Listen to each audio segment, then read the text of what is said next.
Salut à tous, c'est Madaric, trader financier dans la communauté WeTrade en partenariat avec la plateforme PrimeXBT. Alors, j'espère que vous passez un excellent début de semaine. Aujourd'hui, on va regarder un petit peu, alors d'après les dernières vidéos qui avaient été postées récemment sur la page YouTube. D'ailleurs, je vous invite à aller y faire un petit tour.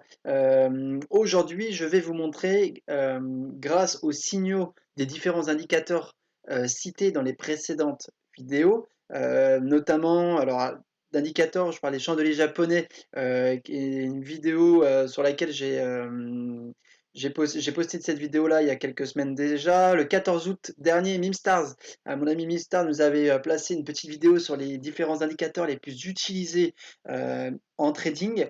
Et récemment, Matos qui nous avait fait un petit cours sur le RSI et les divergences. Alors aujourd'hui, je vais essayer de vous montrer comment établir un setup, euh, c'est-à-dire de A à Z, pourquoi je vais prendre ma position à ce niveau-là, où je vais placer mon stop loss technique et où je vais tenter d'aller chercher mes take profit, mes targets.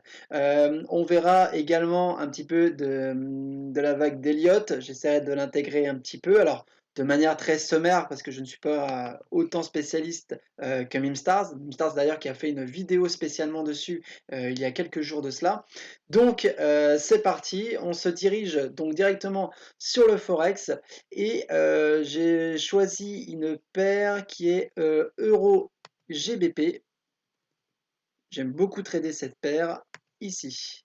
Alors nous voilà sur la paire Euro GBP. Euro GBP en 4 heures. Donc déjà dans un premier temps, j'utilise Ishimoku pour ma part, tout simplement pour me faire un point de vue sur le marché actuel, pour savoir à peu près où se situent les prix. Est-ce qu'on est dans une tendance générale haussière, baissière, peu importe.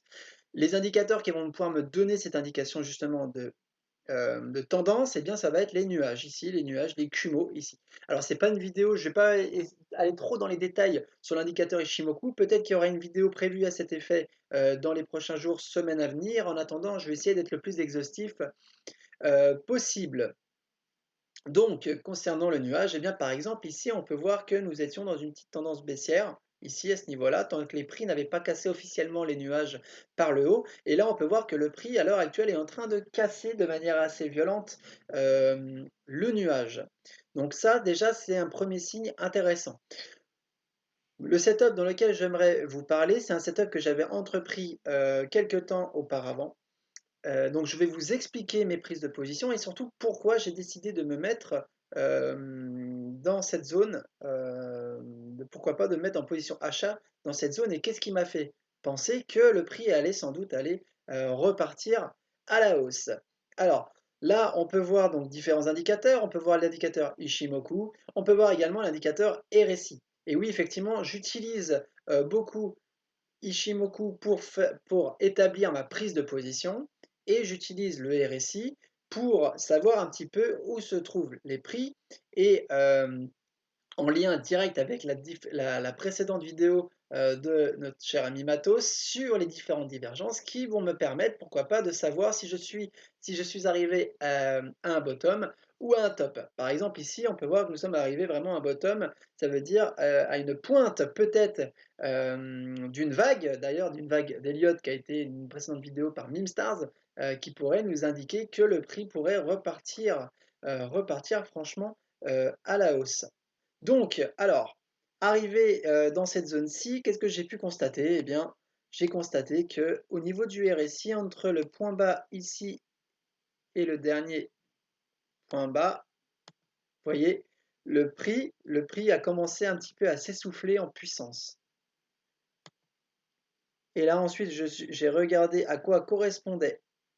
Alors, je ne sais pas pourquoi le trait est en noir, ici et ici. Qu'est-ce que l'on peut constater?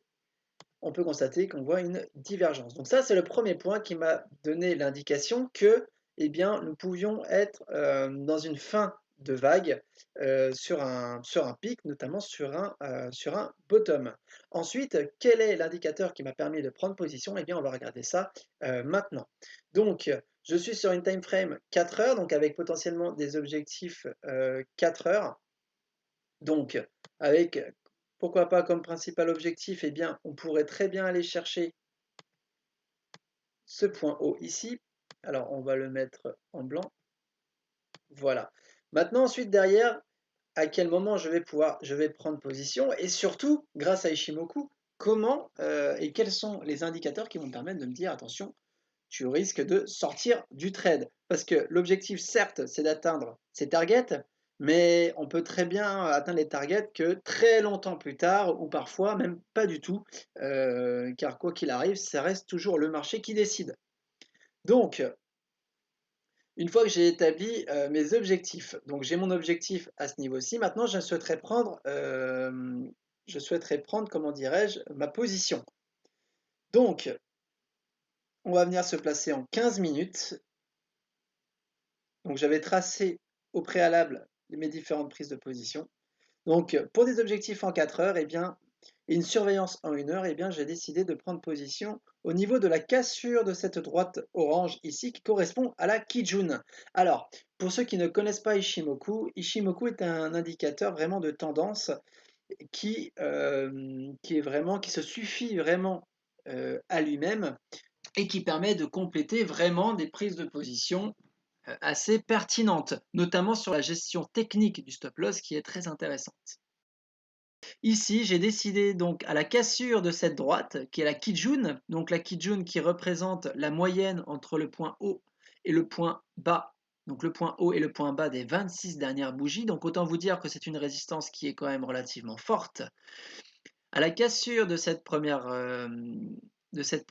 droite, eh bien là, je commence à me mettre en signal. Attention, le nuage est très proche des prix et cette cassure va peut-être me permettre de prendre position. Donc, ce que je fais en général, c'est qu'une fois que le prix a cassé cette Kijun, eh bien, je vais patienter quelques minutes.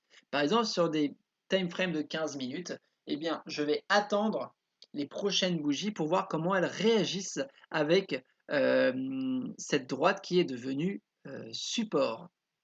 Donc, vous voyez, ici, je ne suis pas rentré forcément tout de suite ici. J'ai attendu la prochaine bougie et en voyant comment elle réagissait, au bout de 7-8 minutes, sur la fin des 15 minutes, j'ai décidé de rentrer parce que je me suis dit, voilà, la Kijun sert bien de support, donc maintenant, on va laisser tourner le trade. Maintenant, à quel endroit ai-je placé mon stop? Eh bien, je place toujours quelques points. Je dis bien quelques points, alors pas directement sur la Kijun, mais quelques points sous la Kijun.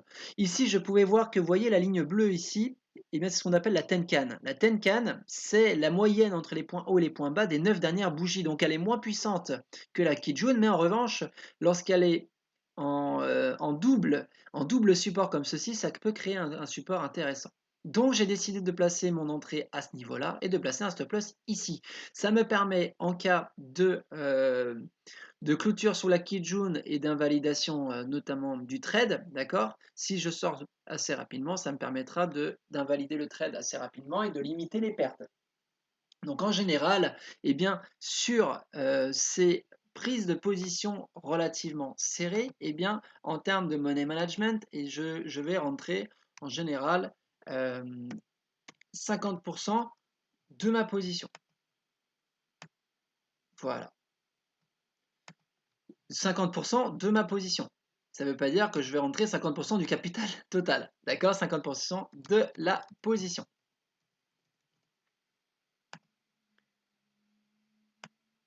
Sur ces 50% de la prise de position, sachant qu'une prise de position, hop, on est ici, ma prise de position se fait assez simplement. Je risque le risque maximal, pardon, entreprise sur un trade ne dépasse jamais 2% de mon capital total. Le risque maximal entrepris par trade ne sera jamais au-delà de 2% maximal de la prise de position. Voilà, de 2% du capital total. Donc, à ce niveau-là, étant donné que c'est un niveau assez précoce, à savoir que Ishimoku, c'est vraiment un indicateur de tendance, mais aussi de patience. D'accord? Donc, cette prise de position-là, je vais sur les 2% et bien voilà, placer environ 50%. D'accord? Ensuite, derrière, je vais patienter, je vais attendre et je vais me placer en 1 heure. Où est-ce que tu es? Hop, voilà, je vais me mettre en 1 heure. Alors forcément, ça va tout déplacer. Hop, je vais me placer en 1 heure et à partir du moment où le prix aura cassé la Kijun en 1 heure, donc qui correspond à la moyenne entre le point haut et le point bas des 26 dernières bougies en time frame 1 heure, eh bien je vais remonter mon stop technique et dans ce cas-là, je vais le placer sous la Kijun H1. Donc ça me permettra de protéger ma position en profit quoi qu'il arrive et de monter mon stop loss au fur et à mesure sous cette fameuse Kijun.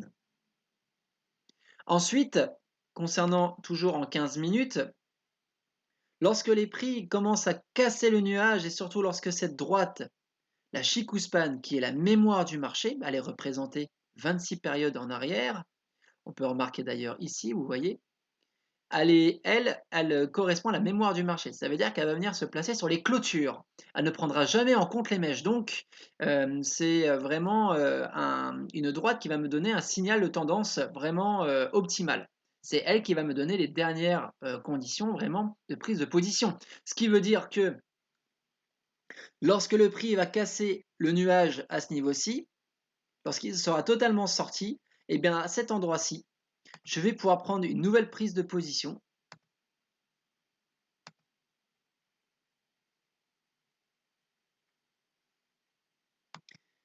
Hop, à ce niveau-ci. Vous voyez, le prix est sorti du nuage et surtout, la Chikuspan est sortie du nuage. Et là, je vais pouvoir, CTRL-C, CTRL-V, replacer 50% de ma position. Alors, concernant la gestion de risque, concernant le money management, eh bien, chaque personne peut voir midi à sa porte.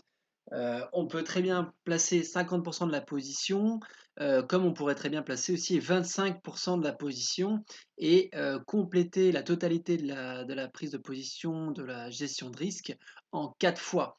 Moi, je préfère faire en 2 fois, comme ça me semble plus, ça coïncide plus avec ma façon de trader. Donc, une fois que j'ai fait ma première position, 50% de la position, 50%, donc j'arrive à 100% de la prise de position totale avec un risque maximal de 2% de mon capital total. Après, concernant la gestion de la continuité, concernant la gestion de risque, eh bien, ça va être de la gestion de stop loss technique en fonction de ma target. Ma target qui se situe donc à ce niveau-ci. Donc, je vais me placer après derrière, donc comme je le suis déjà à l'heure actuelle, en 1 heure. Et avant de remonter clairement, alors j'aurais remonté dans un premier temps un premier stop technique au niveau de la première Kijun H1 et ensuite derrière je vais laisser tourner le trade. Je vais laisser tourner le trade jusqu'à ce que j'arrive donc pas très loin de ma target qui correspond donc à mon objectif. Et au niveau de ma target, et lorsque j'arriverai à cet objectif-là, eh bien, je me replacerai dans ce cas-là en 15 minutes et je viendrai mettre mon stop technique au niveau de ma Kijun. Voici un risque de setup, voilà, pardon, une prise de position, un setup entrepris avec la paire Euro-GBP. Donc voilà, donc maintenant je vous propose d'aller directement sur un autre setup que j'ai pris en cours, qui est d'ailleurs en direct. C'est le setup sur la position Euro AUD que j'ai décidé de prendre. Donc, alors, pourquoi j'ai décidé de prendre ce setup là? Alors, je vais vous expliquer pourquoi tout simplement. Alors, je vais basculer rapidement sur analyse et on va aller sur Euro AUD. Euro AUD, où te trouves-tu? Hop, ici. Oula, c'est que ça, c'est un trade qui date. Alors, on va supprimer les dessins comme ceci. Alors, donc là, concernant cette prise de position, eh bien, voyez-vous, j'ai fait plus ou moins la même chose que précédemment. À la différence que ici, on peut voir, donc on va tracer cette trendline. Alors, on a eu un point bas un peu plus ici. Bon, on va essayer de se placer sur les clôtures cette fois-ci. Hop, ça parle un petit peu plus. Alors ici, donc ça correspond à ce point bas là, et ici, avec le R ici, on fait des points de plus en plus haut. Donc à partir de ce moment-là, j'en ai conclu que nous étions sur une fin de tendance, du moins sur un bottom, sur un pic de fin de wave. Et donc du coup, on pourrait envisager eh bien, soit un retracement, donc pour les Elliott Wave, pardon, en ABC, ou pourquoi pas sur un début de 1, 2, 3, 4, 5, mais je ne vais pas m'attarder dessus. Donc, on peut voir que, alors quelque chose aussi qui est très intéressant, c'est que la Kijun-sen, eh bien, correspond en général à 50% de retracement Fibonacci. On va voir si cela correspond. Eh bien, parfaitement, on peut voir que ici, vous voyez, le retracement Fibo 50 correspond bien à la Kijun. Donc ça, c'est parfait. Donc, à quels endroits j'ai placé cette fois-ci mes bails limites? C'est des bails limites, hein, ce sont des ordres différés que j'ai décidé de poster. Eh bien, hop, j'ai placé un ordre différé au point des 0,5 et au point des 61,8. Donc, j'ai placé en 15 minutes. Alors, mon principal objectif, bon, alors à l'heure actuelle, mon premier objectif serait le point haut ici, à ce niveau-ci. Donc ça, ce serait mon premier objectif. Et ensuite, derrière, eh bien, j'ai un autre objectif, cette fois-ci en daily. Vous voyez, donc ça correspondrait, premier objectif correspondrait à la Kijun Daily.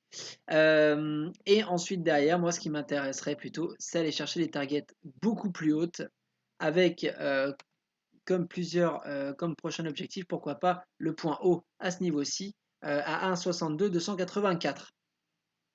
Alors, ça pourrait être un trade qui pourrait se transformer par exemple en swing, en position longue, tout simplement.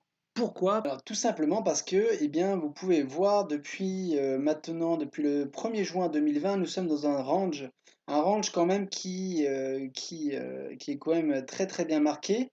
On voit que le prix, après avoir rebondi sur cette zone-là, qui correspond vraiment clairement, bah, vous pouvez voir, on va rallonger cette trendline. Voilà, on se retrouvait vraiment en bas de ce range-là. Si le prix venait à casser cette zone, hein, ce plat SSB du nuage à ce niveau-là, eh bien on pourrait aller vraiment et chercher des targets beaucoup plus hautes en attendant bien sûr un retest à ce niveau-ci. Donc on n'est pas du tout à l'abri d'une reprise de tendance à la hausse pour les jours, semaines à venir. Dans tous les cas, eh bien, nous attendrions toujours le retest de cette zone résistance qui deviendrait support. Et alors, en revanche, là, on pourrait aller chercher des plats beaucoup plus hauts. Et notamment ce plat qui correspondrait à ce plat de SSB à ce niveau-là, aux alentours des 1,80, 685. Mais bon, on n'en est pas encore à ce stade-là. Voilà concernant la paire euro-AUD sur les éventuelles prises de position à l'avenir. Dans tous les cas, il faudra qu'en daily, eh bien, que cette bougie vienne casser la Kijun qui a pour résistance, donc certes la Kijun, mais aussi le long plat de SSB ici, qui est quand même malgré tout, attention, très très très important. On ne serait pas à l'abri d'avoir une petite période de range avant de venir casser officiellement. Mais voilà, voilà déjà un beau signal d'achat pour les jours et semaines à venir concernant la paire euro-AUD. Et pour finaliser aussi, une chose que je n'ai pas précisé, mais qui a été quand même relativement intéressant, et surtout c'est ce qui m'a fait surveiller notamment cette paire. Alors on va supprimer les dessins. Voilà, c'est surtout cette zone-là. C'est-à-dire que on a pu voir plusieurs doji. Donc là je suis en daily. Hop, on va bien, voilà, je suis bien en daily. Ici, c'est plusieurs doji suivi d'une grande première poussée ici avec cette grande bougie verte. C'est cette pattern de retournement de situation là et cette pattern justement qui nous a indiqué que attention, les vendeurs commencent sérieusement à se retirer, à prendre leurs bénéfices et les acheteurs commencent à rentrer dans la partie. D'accord? Donc c'est vraiment cette pattern-là qui m'a permis de, comment dirais-je? Qui m'a permis de me diriger vers cette paire euro AUD tout simplement et ensuite derrière en 4 heures et bien il a fallu, bien, regarder en 4 heures ce premier retracement-là qui pouvait correspondre et bien à, une deuxième vague impulsive ou très bien une A à une B et on irait chercher une C pour les personnes spécialisées dans les Elliott Wave. D'ailleurs, si ça devait être une A et B et C, eh bien, on irait chercher une target, par exemple. Alors, grâce au prolongement Fibo, on pourrait venir chercher une target. Si c'est bien le cas, si c'est bien une C, alors on irait chercher un 100% qui pourrait correspondre ici, qui correspondrait plus ou moins à la zone de TP que j'ai indiqué, qui est au 78,6 ici, mais qui pourrait venir au 100% si c'est bien une C. Si c'est bien une C. Si, par exemple, alors on va prendre cet exemple-là, mais si ça devait être une C, on viendrait ici à B et on viendrait chercher le 100% dans cette zone-là avant de repartir à la baisse. Si on est dans une 1, 2, 3, 4, 5, eh bien, avec une première, une ici et une 2 à ce niveau-ci, eh bien, nous irions chercher plus des objectifs tels que 161,8 à ce niveau-là. Voilà. Donc voilà les différents objectifs qui sont faisables avec cette paire, mais dans un premier temps, on va aller chercher dans un premier temps le 100%, qui sera le premier objectif, première target qui a été signalé un petit peu plus tôt, et ensuite derrière, eh bien, on ira chercher un deuxième objectif. Donc vous voyez, quand on rajoute un petit peu la science des Elliott Wave à tout cela, eh bien, on trouve finalement les targets, le choix des targets plutôt pertinentes. Eh bien, donc on va continuer sur cette lancée-là et on verra un petit peu plus tard si cette analyse eh bien, nous a donné raison. Alors, qu'est-ce que l'on peut voir? On peut voir les deux ordres à ce niveau-là. Alors, avec PrimeXBT, ce qui est intéressant, c'est que lorsqu'on clique sur sa prise de position, et bien ici, on peut gérer son stop, on le monter, le descendre. Donc ça, c'est très pratique. Et donc là, vous pouvez le voir. Et bien, qu'est-ce que j'ai fait? Alors, là, sans attendre forcément les 15 minutes, eh bien, vous voyez que la Chikuspan a cassé le nuage. Donc là, nous sommes en tendance générale haussière qui a été validée. La Tenkan est à la verticale et la Kijun se trouve à ce niveau-là. Donc, qu'est-ce que j'ai fait? Eh bien, j'ai protégé mes positions. Mon stop loss technique pour la première prise de position se trouve à ce niveau-là. La prise de position, le stop loss technique de la deuxième prise de position se trouve sous la Kijun en 15 minutes. Donc en une heure, à quoi cela correspond? Eh bien, comme je vous l'ai expliqué, eh bien, vous voyez, j'ai placé mes stops en dessous de la Kijun. Alors celle-ci, elle est bien en dessous. On pourrait très bien la placer à ce niveau-là. Modifier la position. Confirmer. OK. Et donc voilà, donc là, qu'est-ce que l'on peut voir? Donc la modification a été faite et maintenant il n'y a plus qu'à attendre. On va attendre patiemment pour voir si le scénario se passe comme prévu. Eh bien, on va passer maintenant en 4 heures pour voir les différents objectifs. Donc, premier objectif, nous avons cette zone. Alors, je vais venir la délimiter avec un price line à ce niveau-là. Donc ici, nous avons le premier objectif. Et ensuite, derrière, en daily, eh ben, ouais, je pense que ça correspondra à ce long plat SSB, hein, le plat SSB qui est le droit de la résistance ou le support le plus important chez Shimoku, qui correspond au plat du nuage ici. Eh bien, on pourrait très bien viser une deuxième target à ce niveau-là. Voilà, donc des objectifs plutôt intéressants pour la suite. Donc voilà les amis, concernant mon setup pour la paire Euro AUD, donc cette fois-ci en direct. C'est toujours intéressant, c'est bien, la théorie est plutôt intéressante, mais c'est toujours bien de pouvoir trader en direct pour que vous puissiez vraiment vous rendre compte.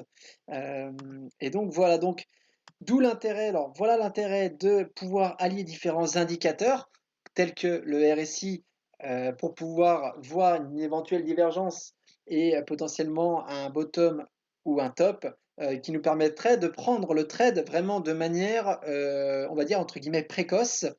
Ishimoku, en deuxième temps, nous permettra de valider au fur et à mesure le changement de tendance et nous permettra de prendre une autre prise de position, pour compléter, eh bien, je dirais, notre position totale et il nous permettra également de placer nos targets avec les différentes droites de Ishimoku comme les longs plats SSB ici et les plats Kijun. Alors là, cette fois-ci, les couleurs sont un peu différentes, hein. Le Kijun, c'est cette droite qui est bleu clair et le violet qui correspondra à la Tenkan. Donc, les amis, voilà, j'espère que cette vidéo vous a permis d'y voir un petit peu plus clair concernant les différentes manières d'entreprendre un trade. Nous avons des indicateurs donc à disposition qui nous permettent de rentrer au bon moment. Je vous invite à aller voir les vidéos précédemment postées par mes amis Matos, Mimstars, Tilt et j'en passe pour compléter un petit peu comment dirais-je, toute cette pédagogie. Quant à moi, je vous souhaite à tous une excellente journée, une bonne continuité de semaine et surtout, eh bien, hâte de vous revoir dans des prochaines vidéos à but pédagogique. N'hésitez pas à laisser des commentaires, nous ne tarderons pas normalement à vous répondre. Quant à moi, je vous dis à la prochaine, c'était Madarik, ciao!